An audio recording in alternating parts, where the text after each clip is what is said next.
Mahigala mayong adlaw natakaron sa Barangay Loya sa lungsod sa Medellin, 116 kilometers north of Cebu City. In particular, data diri sa compound sa oldest milling company diri sa ato sa Sugbo, ang Bogo Medellin Milling Corporations Incorporated, Bumidco. Mao ni ang Bumidco, mga higala. O niya atong ikauban ron ang presidente sa Bumidco or Bogo Medellin Milling Company Incorporated, Bumidco Employees Union, Das Alo Associated Labor Union, si Mr. Oliver Ayan Sanjorjo. Sir Oliver, kumusta na mo? May buntag, sir. Kami karon sir, padayon gihapon sa mga pagtrabaho. Okay. Mga higala, ang Bumidco na-reporto nga atong June to August nihunong sa ilahang operation. So, kumusta na mo karon, Mr. Sanjorjo? Nabalik kami trabaho sir, gikan atong pag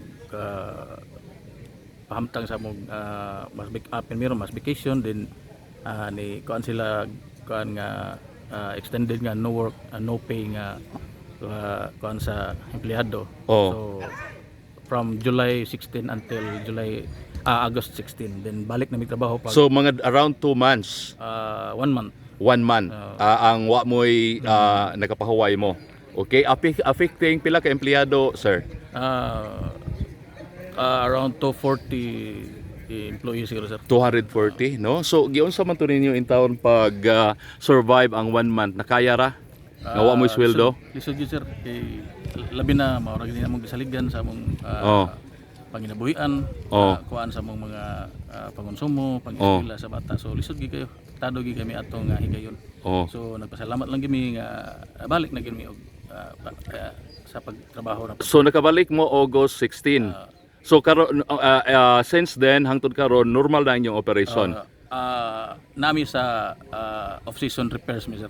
Karon so milling pero mo na akong pasabot everyday nara mo sweldo, nara mo trabaho. Balik nami sa trabaho ron. Okay. So kaya ng mga 200 mo ka empleyado. So unsa man ni inyong operation? Kin ang inyong arita dapit sir.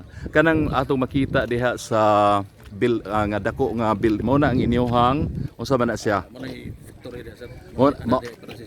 Ang mga tubo. Ang mga tubo nga galingon diha kana siya or diin gikan? Sa tibok kuan diri sa north sa Cebu sir. Northern Cebu, Bogo, Medellin, Tabugon, ana no? Kining lapad kay katubahan diha kinsa man ang katubahan? Kuan na sir sa back na sir. Ha? Back. Unsa man ang back? Bumidco Agricultural Corporation murag So Bumidco gihapon. Okay. By the way, ang Bumidco is owned kasi tagiya aning Bumidco. Ang kuan gid nga pinakadako nga sir ang chairman namo si Lauren Hanson. Lauren Hanson. Nana siya dire. Wala na sa gabi sa US. Sa US na siya. Okay, so ang kumusta naman ang inyong operasyon karon, normal na ang inyong operasyon sa inyong factory? Balik na normal sa mong daghana ang galingon ninyo. Dili pa sir ang nami ron sa off-season repairs magud mo sir. Unsa ba pasabot og off-season repair? Duha magud ko ano mo sir, milling season then off-season. So nami sa off-season repairs and maintenance sa mi sir. Karon nga unsa may i-repair ninyo ang inyong mga equipment? Okay. Kano sa man na ang milling season? Usually gid sir ka milling mi ari gid sa usual ginamo mga last week sa November and first week sa December mo na hapit na. Hangtod usual po namo mahuman ari gid sa May. Hangtod sa Mayo next year. So mo na kanang inyong galingan diha wa pa na magamit. Wala pa. Napa mo sa repair pagkakaron. Okay. Pero maora ang inyong sweldo sa off season o milling season. Maora ang kahahago mas hago ang atol na sa milling season. Parehara magigapon siya pero ang kuan lang sa milling sir kay kuan magud 24/7 na magud operation. Okay. So moabot na ang milling season, unsa ka daghan man nga tubo ang inyong magaling everyday? Ang usual gyud namo kuan diri sir sa per week lang namo nga mga around 2,000 tons. 2,000 tons? Sa usual gyud nga atong the previous nga kuan pero ang lagi nag-anam og ubos gyud. Pero karon hopefully balik na sa normal. Hopefully sir, hopefully Oh. pero mao lagi ang sa pagkakaroon gud ang ubang tubo ron gipadala sa Negros. Oh. Kay nasayo magud dito ang balimiling sa Negros mga September, so sige nagdala sila nga to. So kompetensya din niyo ang dito sa Negros. Ah. Okay, pero na suki makahana. Ang inyo day mga suki nga ari mo pagaling Hopefully lagi sir nga mabalik. balik gid sila Oh. ko Andre.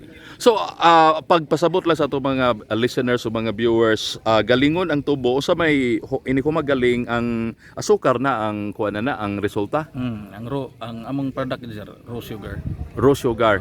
Unsa nga sugar kanang brown sugar sir. brown kanang kinugay? Dili. Usay kinubig. Kanang brown sugar kanang gamiton gid kanang Oo. ibaligyan na siya, mabaligyan na siya. Baligyan na. Mabaligyan na. Asa man na ang inyohang magaling kuhaan ra sa tagiya, no? Naay mga trader nga mukha po diri. Mukha dire. So wala na giro sugar crisis dai sir, no? Hopefully. Hopefully sir karong mailing na po namo diri. Oh. Mabalik na gid ang kuan kanang silbi kuan na pod sa sugar ba kay Oh. milling naman pod mi sa Okay. Pila kumusta inyong sweldo dire sir? Okay ra. naman mi sa minimum sir. Minimum. Minimum. Above minimum. Above minimum. Oh. So okay ra niya samot na nga sako man mo sa alo so nara may mga benefits. So karon ang inyong mga kaubanan wala kining okay ra inyong kinabuhi na karon. Sa pagkakaroon lagi sir, lisod gid sir kung bisag nami sa above minimum kay may makaingon gud tag minimum lang murag di man good sa panahon karon dili man living wage mga gitatang kana. So lisod gihapon pag-eskwela sa mga anak. Pero at least barato-barato ra ang inyong baligya mga pagkaon diri kay naman mo kana may murag kuan ra pod advantage sa pod kung ikumpara ngadto sa city kay kuan mo ta sa probinsya. Okay.